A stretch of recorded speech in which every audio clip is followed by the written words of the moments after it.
All right, time now to bring Richard Southern back into the picture for some more of the interesting stories of the day.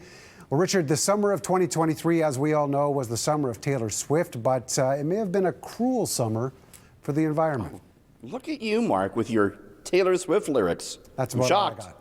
That's it. You're good. Yeah. I know you know that she has this budding romance with Travis Kelce from the Kansas City Chiefs.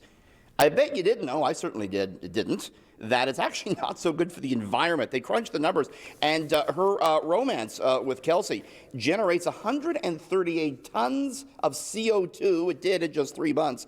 You see, Mark, the chart-topping Swift uses one of her 2 private jets to fly between New York and Kansas City to see her love, and that results in a substantial carbon footprint. Swift, they say, would need to plant a staggering 2,282 trees to offset all the carbon emissions. But can you really put a price on love, Mark? Should we falter for this one?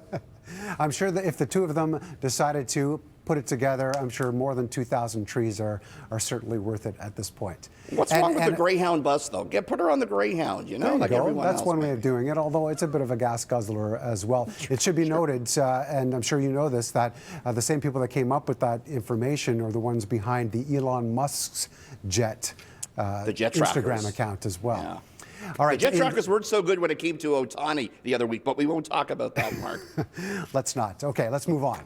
In sports, we always know that there's a value to game-worn jerseys, but Princess Diana also wore quite a few dresses, and they're snatching some serious cash. Pretty staggering. One of her dresses just sold the other day for a record price. We're looking at it here.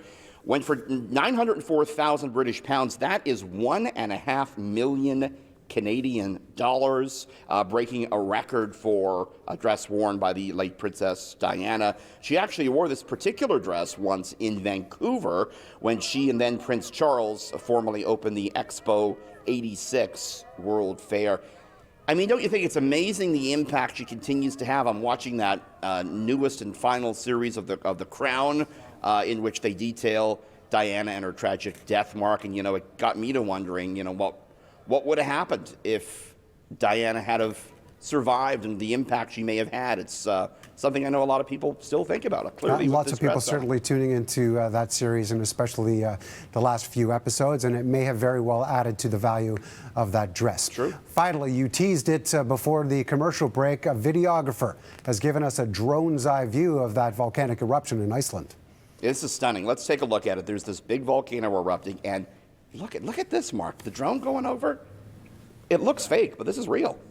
That's pretty incredible, yes. Isn't it, though? Isn't it? It's a 2-mile-long gash that's opened up on the Reykjanes Peninsula in Iceland, spewing between 1 and 200 cubic meters of lava every second. It comes as the authorities in Iceland are warning citizens not to get close to this. Would you believe some have? There was a hiker that had to be rescued the other day. He got too close to the eruption site. That drone actually paid the ultimate price, Mark. It beamed back the images, but ended up getting too hot and crashing into the lava. It's the land of fire and ice, Mark.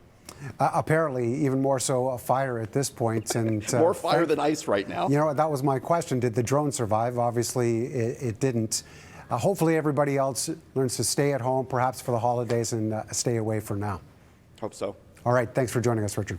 See you tomorrow, Mark.